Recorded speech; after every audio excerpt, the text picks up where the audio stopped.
In 1959, at Street's Grocery in Whitefish, Montana's special spice was born.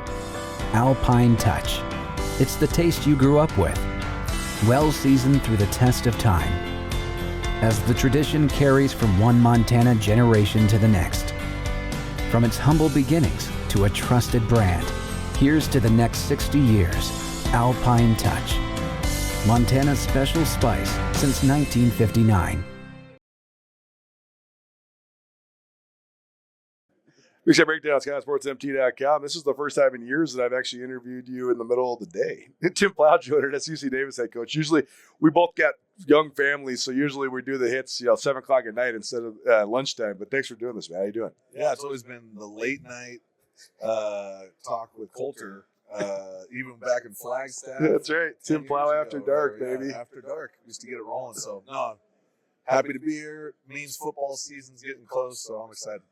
You've had a cool career to follow, and it's been cool to watch you evolve and rise through the ranks. But you've also seen this league change a lot too. You mentioned it. You were at Northern Arizona with Jerome Sowers for a little while, and you've been at UC Davis multiple capacities as well. Coach at your alma mater is always a unique thing. And you had a moment where you weren't in the league, and then you made your way back to the league too. So how have you seen the league just evolve and change over all these years? I think the probably the couple things that are different is that there's top to bottom, I think more teams that can compete now. Sure. Where I felt like years ago it was like kind of the same 3 teams every year. Where I feel like now, obviously you have the mainstays, the Montanas, but I think there's a handful of teams every year that are in that top 6 that can win any game and be really competitive. And I think the consistent thing that's been here for years, man, which is why I love the Big Sky, is the coaching is elite. There's always a bunch of young coaches that are trying new things and experimenting, and we talked about that last night, just how football evolves and just the level of competition coaching has always been great in this conference. And then there are always 1 to 2 NFL guys on every team. Yep. And so you got to game plan and get around those guys and figure out how you're going to beat them. And to me, that's always been just the consistent part of the conference. And to see it get to the point where I really believe now it is the best conference in the country, top to bottom, it's been pretty cool. We always talk about the pendulum swinging, but now because this is such a big conference and there is such great coaches, it's almost like the pendulum is all over the place because there's so many different styles. There's so many different ways to win, right? I mean, you guys have had deep runs at Davis, Montana State, but those are contrasting styles, especially on offense. So how big of a challenge is that as a coach to try to wrap your mind around how many different styles are played in this league? Yeah, I've always felt like, you guys know that Andy Thompson's a really good friend of mine and was a D coordinator at NAU and Sac State and played at Montana. And he used to always complain, like, just how difficult it was to be a defensive coordinator in the conference because offensively, it's not just they're talented, it's the styles of offense that you see week to week. So, I mean, at least Cal Poly's not running the triple option anymore. And that's what they had. That used to be the biggest devil in the schedule, man. If you had Eastern Washington and Cal Poly back-to-back weeks, you're like, what do we do? This team throws it 65 times. This team runs it 85 times in a row. And think about it right now. If you play Idaho State, you're playing against Air Raid. Yep. You have to go against what we do offensively. Then you're going against Montana State's running attack. And then you're going against – it just seems like every week there's something different. And that's also been a consistent part of the conference. Yeah.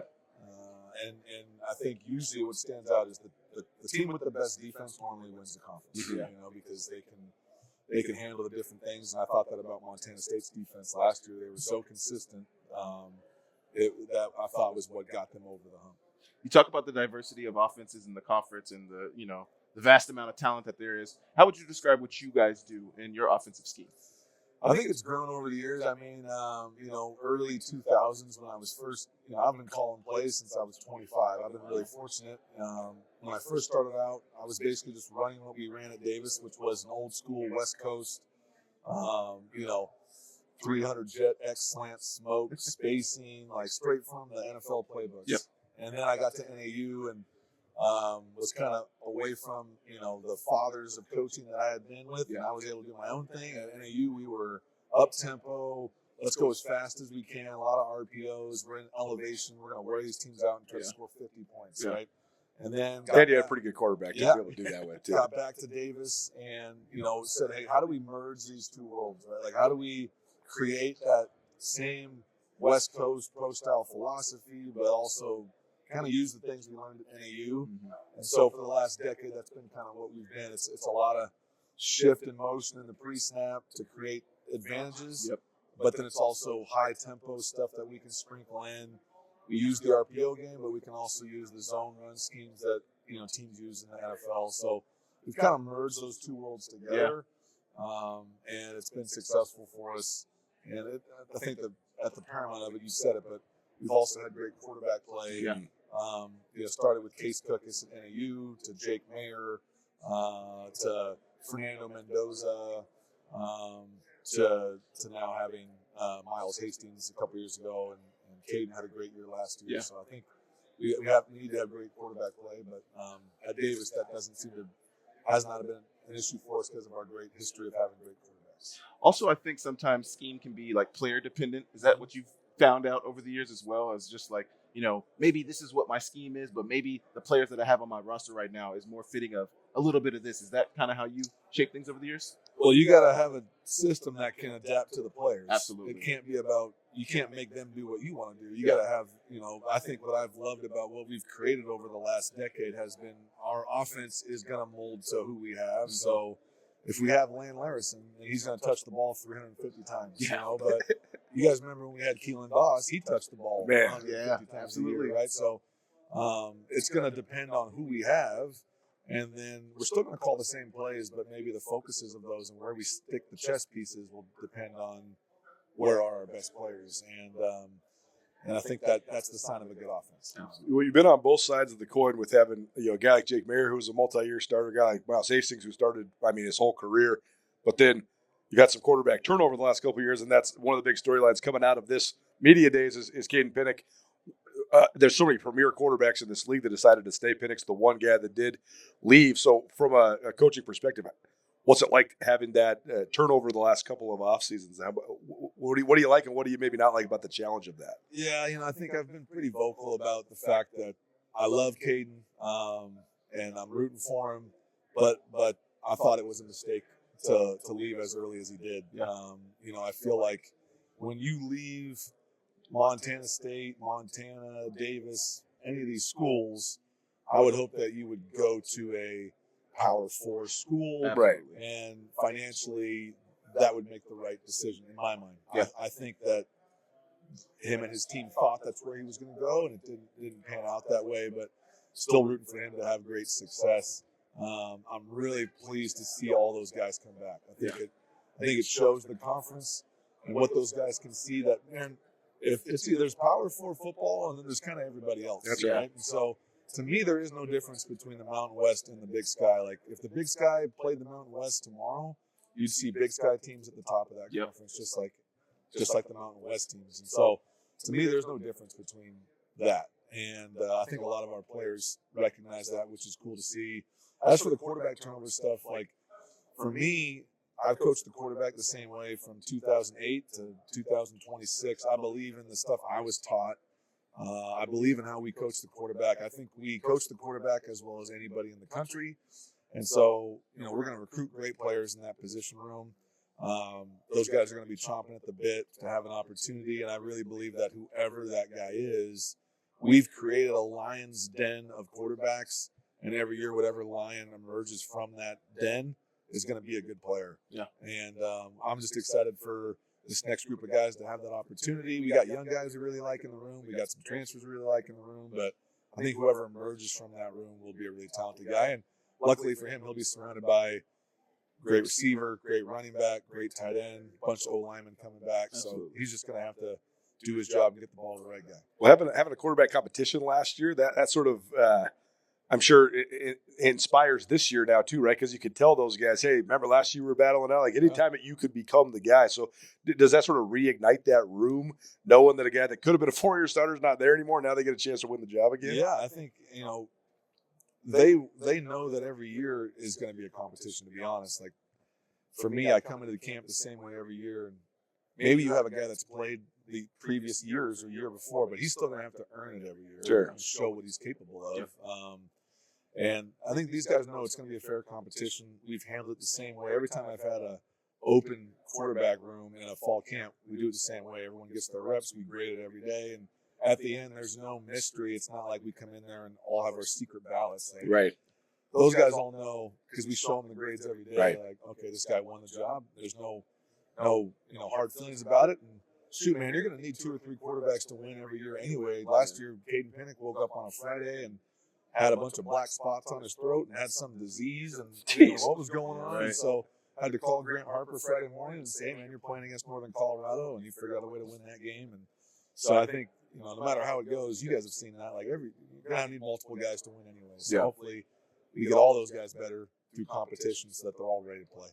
Looking at the UC Davis schedule, obviously you're going to play everybody on your schedule, but you guys have one of the easier schedules in the Big Sky Conference. What are your thoughts about that, and how do you go about preparing your team for a season this year? How do you say we have the easiest? I mean, how do you say that, right? Like, how is that a real thing? We were arguing. You think it's easy? Yeah, right? you're right. We were arguing. We don't even know what teams are good and what teams are bad. And we were arguing this with the NFL because they always talk about the NFL having the easy schedules too, and it's like in the NFL, the roster turnover is 55%. So like you might have a last place schedule.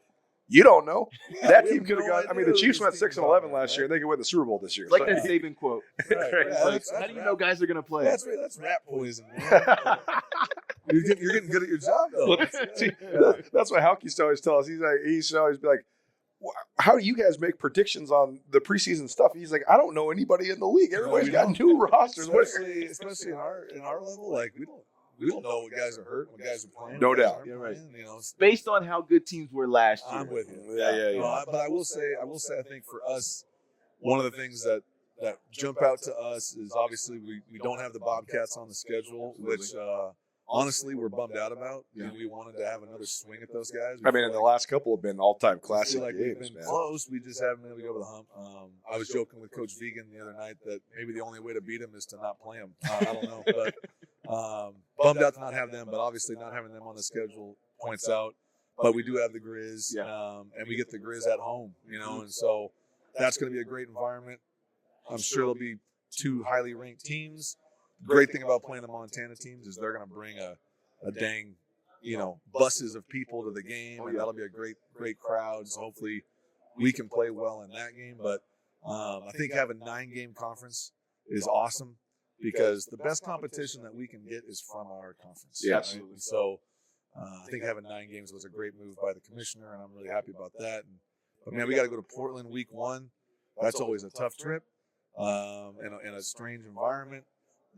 So we got enough things we got to get over the top of to figure it out. I always say the same quote I've been hammering with my Big Sky guys for years now is if you want to win the Big Sky, you have to go undefeated at home. Yeah.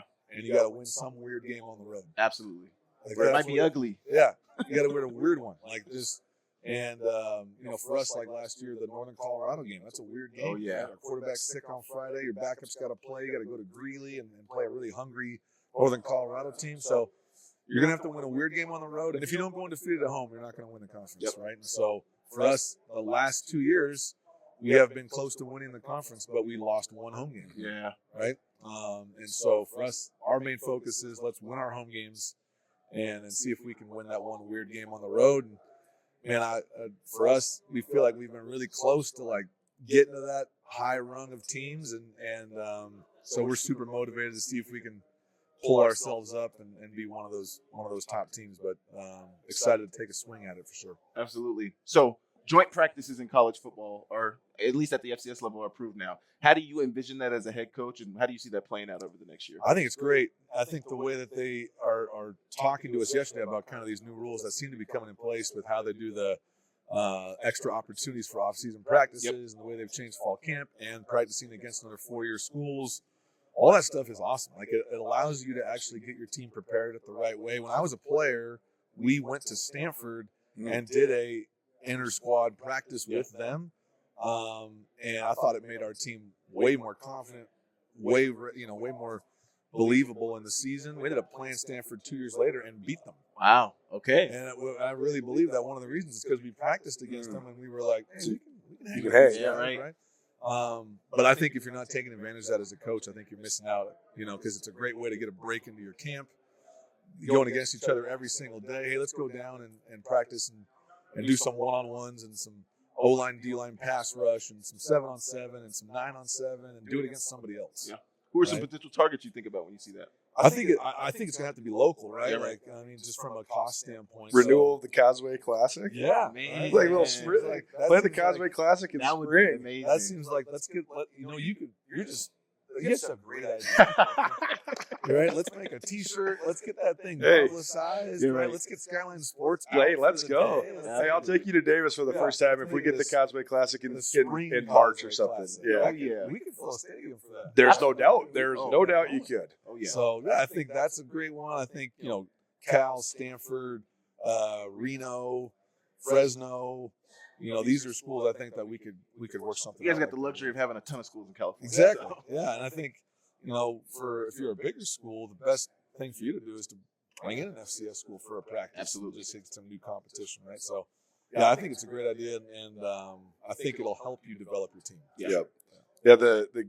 The schools with proximity like you guys have with Davis seem a little bit more interested. We were asking some of the northern school coaches, and That's true. Like Yeah. Thomas Ford doesn't want to play Eastern Washington. That's the closest school he's got to him, but that's a rivalry game. You don't want to play a rivalry game in March. We'll play the Broncos, man. Right, totally. Right? Yeah. No doubt. Having the national champion in the league, do you think that helps elevate the league? Or I mean, now that there is like a proof of concept that the Big Sky can win a national championship in this modern era, do you think that helps elevate everybody's level? I do. It's crazy to me that it took us 8 years or however long it's been since we've gotten 16. Is it 16? 16. 10. I mean, Was it really the last time? Yeah. yeah, but I mean, there was Big Sky teams in the national championship game. I think I've been down. I've covered 6 of them. Yeah. But that was the first one that they won. Oh man! Oh, that's right. I think it was the commissioner saying he's been the commissioner for. Yeah, 8 yeah, years. that's Yeah. right. That's right. They won it, right? But man, that's crazy. It's been that long.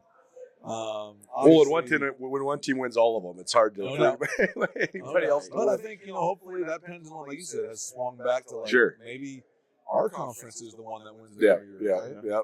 yeah. And but I think you're right. I think it does bring some validity to we are the best conference because our team won the national championship, and so and shoot, man, if we wouldn't have stubbed our toe, we could have had 3 of the 4 teams in the semifinals. Yes, right? So right. I think again it proves the depth of our conference that it's not just one team. There's multiple teams that can do it, and I think there's other teams in our conference that are pushing towards getting that done. So I think it's huge for the conference.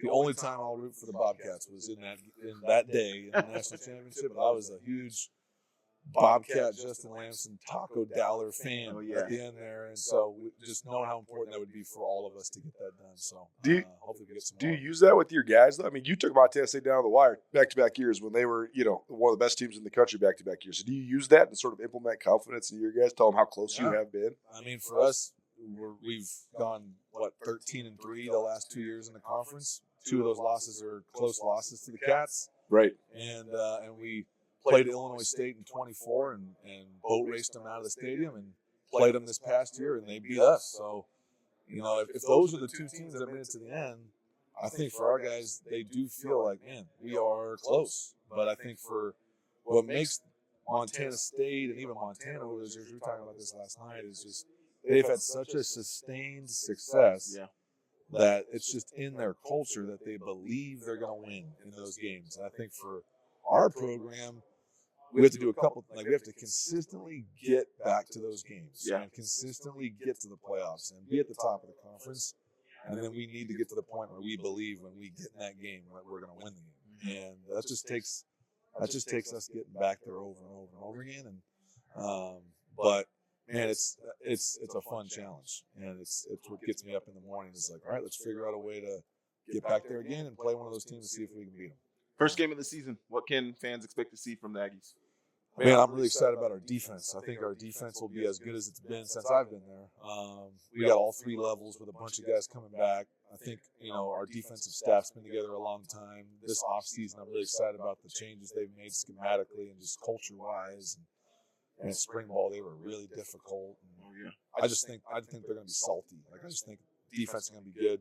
Our special teams is going to be way better. We hired Cody Van Oppen, who's a tremendous coach. We got really talented specialists. I think a really renewed focus in that. I think special teams has held us back the last 2 years. I think those 2 phases alone are going to take huge strides. And then I hope offensively that every year that we provide some excitement, score a bunch of points, and create some explosive plays, get the ball to our talented guys. And I mean, I think we got a chance, but I'm really excited about our defense. I think we're going to be salty and be tough. You talk about special teams. When you turn on the film, you see one of your best players, Samuel Batu Jr., running down the field on special teams. What do you think that says to the rest of the players on the team? That has been a focus of mine as the head coach from day one, is like, hey, our best players need to play on special teams. And I also want our best players to make it to the NFL, and you're not going to make it to the NFL unless you show that you can play special teams. Great boy. Especially as a receiver. Yeah, so it's like, hey, I want that film to be out there. There's a reason Land signed a 3-year deal. It's because he started on punt and was on kickoff and returning kicks. And when you're the third running back on the Patriots, you got to be able to play all 4 special teams, right? And so I think Sam's realized that. The Connors brothers and all of our top players know that that's important. But it shows our team how important special teams is. I think for us, we've had the buy-in from the players. I just think schematically we've fallen short, and it's been exciting to see Cody tighten that up a little bit, and so I think we'll make some huge strides there. But I do think it's important for your best players to play on those units. Absolutely. Tim Plough here on the Big Sky Breakdown, the first submitting. Thanks for doing it, Coach. Boys, let's do it again. Let's not do it at midnight. Let's do some afternoon ones. And, man, I'm fired up. Always appreciate the support from you over the years. Of course, man. And let's have a great Big Sky season and hopefully figure out a way to get the Aggies at the top maybe at the end. Yes, sir. Good stuff. In 1959, at Street's Grocery in Whitefish, Montana's special spice was born. Alpine Touch. It's the taste you grew up with, well seasoned through the test of time. As the tradition carries from one Montana generation to the next. From its humble beginnings to a trusted brand, here's to the next 60 years. Alpine Touch. Montana's special spice since 1959.